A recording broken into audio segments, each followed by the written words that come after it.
the man that is What's in up? it all around the league. How you feeling, Ian? You feeling good? I'm good, man. How are you? What's going on? You ready for this week or what? Dolphins 3-0. Come on, dude. I mean, give me a break. You the called the this, only right? the only man in the media that was defending to the core from the Yeah. get go. I This am is I, like, I am loving this right now. yeah, All last year I said it's the people around him, it's the coaching. Fix that, and he will be fine. And so, brother, nobody's in a better spot than I am right now throughout all of this. I'm actually really happy for Tua because it's something that I talked about last year. Any relationship needs nurturing, dude. Whether it's your child, whether it's your dog, whether it's your girlfriend, your wife, your boss, your coworkers, every relationship needs nurturing. There has to be some kind of communication. There has to be some kind of connection. There has to be some support if you want people to work for you, work with you, and all that kind of stuff. And he never had that under Flores. And the environment has completely changed. And my lord, wow, the player is actually looking like the guy in Alabama. Shocker. And to me, that's all I was talking about. Change the environment, like trading places, my brother. It's just like trading places. It's the same thing. yeah, and I think there's, something to be said for that. And, when you're trying to figure out is someone a franchise quarterback or not, there's a lot of different ways to do it, but one way to really, really see is just give them good players and give them good coaching. I mean, that's the thing with Tua that's been interesting is like, we've known that he can throw on time, he can be accurate. We talked about the deep ball, but to kind of put it all together and have the actual artillery to go out and do it has been interesting. Now, I can't lie and say that I saw this coming. You may have, but I certainly didn't. But to see him now, the numbers he's put up, the way he's done it, the electric big plays. I mean, he is right now playing like one of the better quarterbacks in the NFL. And, the Dolphins, I would say, obviously, nearly traded for Deshaun Watson. They're going to be happy they didn't because that is, this is, if Tua keeps going in this direction, this would be an incredible thing for this franchise. Rich Gannon, you're old enough. Bounced around. Cannon Gannon. Decent quarterback, maybe a little inaccurate at times, good athlete, but couldn't find his way in Kansas City, couldn't find his way in Minnesota. But all of a sudden, he lands in Oakland in the right system with the right coach, and the guy became an MVP. Yeah. You know what I mean? And it's interesting that how the right environment at times, and he didn't have coaches that like Flo was basically didn't want him. So Right. that wasn't his issue.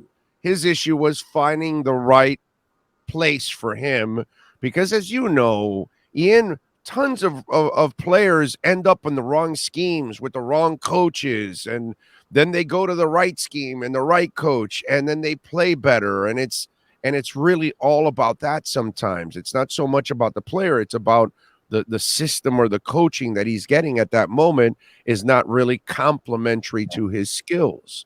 And to me, I always bring up Rich Gannon like that because I remember him bouncing around and we all thought he was just like a journeyman backup. And then, dude, the guy goes to Oakland and he becomes one of the best quarterbacks in the NFL. Yeah, I mean, it really does. Like, it really does show you when you're trying to determine a quarterback's viability or ceiling or whatever, like how good they can be. You got to understand what you're looking at and what you're judging, right? Like, if you have a team that, like I was just talking to someone about Davis Mills with the Texans, right? Like, how good is he? Is he a franchise guy?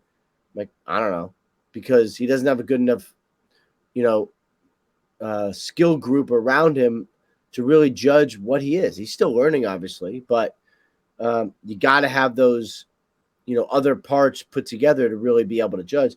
I was at the Giants game on Monday night watching Daniel Jones probably playing as well as he has in his tenure with the team, and you're still kind of not sure because he doesn't have any receivers. And Sterling Shepard goes down for the season with an ACL. That's getting worse. It's just, what you judge these guys by is kind of made complicated by the fact that they don't have a lot of if you don't have a great support system around them. I was, I had them 3-1 to start the season, but I had them losing last week and winning this week. Although leading up to the game last week, I picked the Dolphins because of all the injuries and everything and the momentum. I kind of liked it, and it ended up happening. So this week, here's where I'm torn, right? I'm torn because the 3 games are, by the way, they also exercise demons. One, Tua for the 4th straight time beat Belichick. So you're kind of over this Patriot hump now if you're the Dolphins. I mean, they already were. Yeah, they already were. But I mean, now that Tua's playing this well, forget about it. Now you're off and running. You're ahead of the Patriots now. And then the Baltimore Ravens have been kicking the Dolphins' ass for years. And last year, Tua comes off the bench to win the game. This year, they go there and they win, right? And now you've got the other demon that you just exercised. The Bills have been permanently kicking your ass for 7 straight times, and you found a way to win that game at home. So not only did you win 3 tough games, but you also won 3 games against teams that you have a dirty history against recently, and you're kind of like getting over that hump. There is no history. The Bengals mean nothing to you. But on the flip side, you're now 3-0. Everything is working. Your coach has come in and kind of changed the entire vibe. The quarterback's playing well. I'm not sure if there's a letdown because emotionally and mentally you've got to be exhausted going into this game on the road. Or do you find it? Do you dig deep down inside and go win? Because I think actually you're the better team overall, talent-wise. From top to bottom, I think Miami is better than the Bengals actually right now. Or do you go out there and win and say, dude, we got 10 days after this. We can do it. I don't know which one, and I can understand either one showing up on Thursday night. You know what I'm saying? Yeah, and you're right. There's no rivalry with the Bengals, whatever, but things have changed a little bit in Cincinnati. They went to the Super Bowl last year. Everybody watched Joe Burrow. Everyone knows that Joe Burrow was one of the best young quarterbacks in the NFL. So if you're Tua, are you kind of like, maybe I am too? And it's funny, like Tua's not old, but we've talked about him so much, it feels a little bit like he's old. I wonder if he looks at a guy like Burrow and goes like, I'm as good as that. Like that could be me, so is there a little mini Tua rivalry there? And then just, the added, not that they need credibility, but the added credibility of beating the Bengals the year after they went to the Super Bowl is something. Plus, the Dolphins are all about this year just kind of ascending, and to beat another really good team, including one that went to the Super Bowl, I think would be a really, really big step. I really do. On the other side, they made a heavy, to Mike Brown's credit, one of the things that I've been very critical of that franchise for many, many years is that Mike Brown does not make the financial commitment to that fan base, and they deserve it. And he made it this offseason, actually. He spent some money, especially on the O-line. Yeah. But, Ian, it has not paid off. The kid is getting hit a lot. Now, I'm watching it too. It's funny. We kind of slammed Tua for this a couple of weeks ago. Like, yo, Tua, the play's dead, bro. Let it go. Get sacked. Throw it out of bounds. Whatever. That's it. And Saban actually complained about that. Not complained. He enlightened everybody about it. He said, hey, his injuries actually are freakish injuries because the kid's hanging on to the ball too long, trying to make a play, and we've told him he's got to get rid of it. Yeah. Well, guess what? That's, I think, what's going on with Burrow a lot, too. It's not so much the line. I think he's at fault for some of these sacks. And, man, he's already suffered 1 knee injury. So what's going on there? Because either protection or the quarterback isn't protecting himself. Well, I think it sort of goes hand in hand. And, a lot of the focus has been on the Cincinnati Bengals offensive line. They spent so much money in the offseason. That was a clear focus in free agency. Just get better on that offensive line, which is fine. And, I think an offensive line kind of finding itself doesn't happen. You don't just snap your fingers. So the fact that they've taken a couple of weeks to get into it, that's fine. They didn't really have a preseason. I get it. Some of it is Burrow. He makes a lot of plays downfield. He makes a lot of plays late in plays when defenders are getting tired or maybe out of position, like there's a reason he takes advantage of what he takes advantage of. But the flip side is sometimes it means he gets hit. And I think what they're trying to do is they're trying to get a balance between him saying, like, all right, if I hold the ball for a split second longer, maybe I'll make a play, versus like, if I hold the ball a split second longer, maybe I'll get hit really hard. So I think they're trying to very big Benish. Very big Benish. Yeah. Yeah. So that, I think that's definitely something to watch for on Thursday. Dude, what's going on in New England? Another quarterback gets injured, but now apparently, and they're trying to hurry him back a little faster, and he wants to slow walk it a little bit more, wants to get a second opinion on that high ankle sprain. I believe your partner Tom Pelissero is the one that reported that, and there's a part of me, dude, that I think the wheels are coming off over there. And I think maybe pressure's ratcheting up a little bit internally for Belichick himself because, since Brady left, things haven't been nearly as rosy and your season hasn't started off very well. So I'm wondering how much of those kind of pressures are kind of going into this whole decision of how to handle this high ankle sprain that Mac Jones has.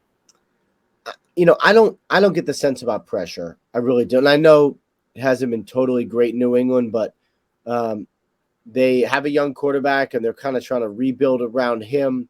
It doesn't happen when you snap your fingers, and there's certainly a learning curve there too. So I think they are okay. If you look at the history, New England always starts like this. Always. They always look like this the first month of the season. And it's like they take the first month of the season just to really figure out what they have. So I think in the end they're going to be fine. I don't know if they're hurrying him back as much as him wanting to be back. On the other hand, it really does help a young quarterback to sit and watch for a little bit. And if Mac Jones has to watch for 2 weeks, 3 weeks, 4 weeks, whatever it is, I'm okay with that, because in the end, it's going to be a net positive because he's going to watch someone else out there running his plays and what decisions he make and how to stay out of harm's way. Like, there could be a lot of good things that come from a quarterback just watching.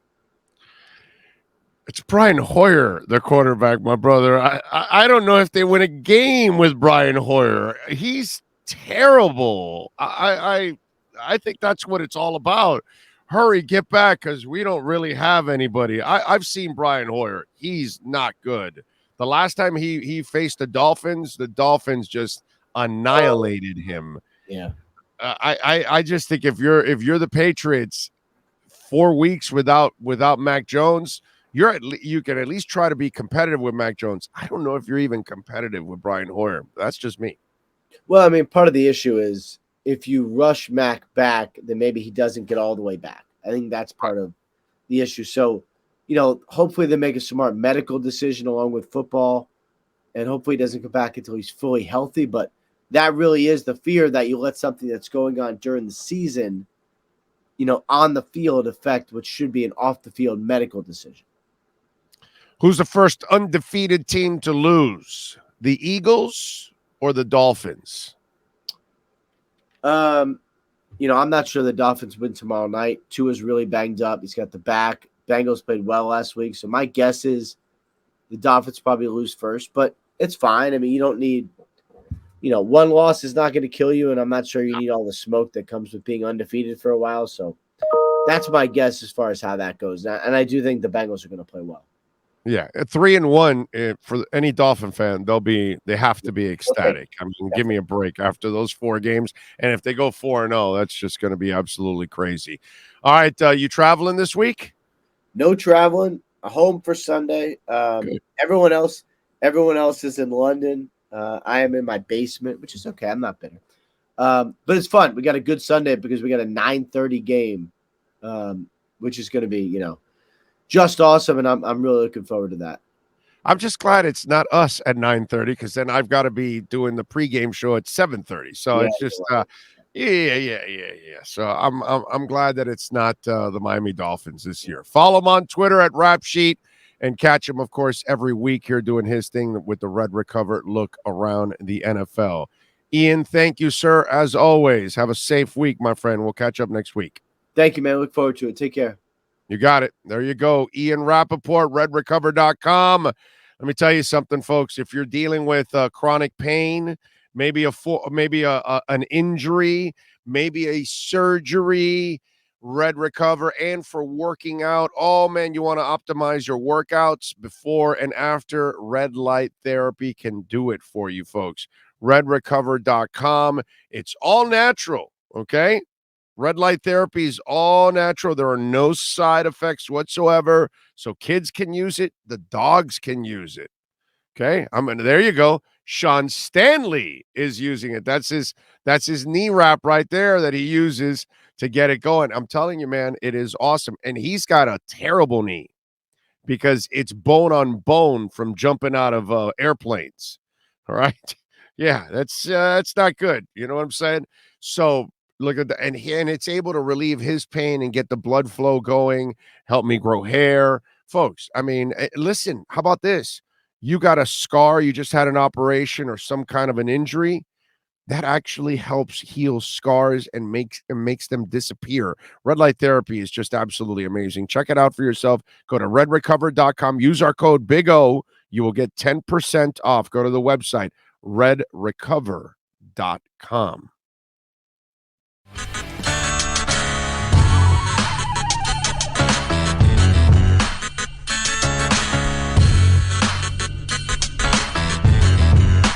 This is the Big O Show. This is the Big O Show.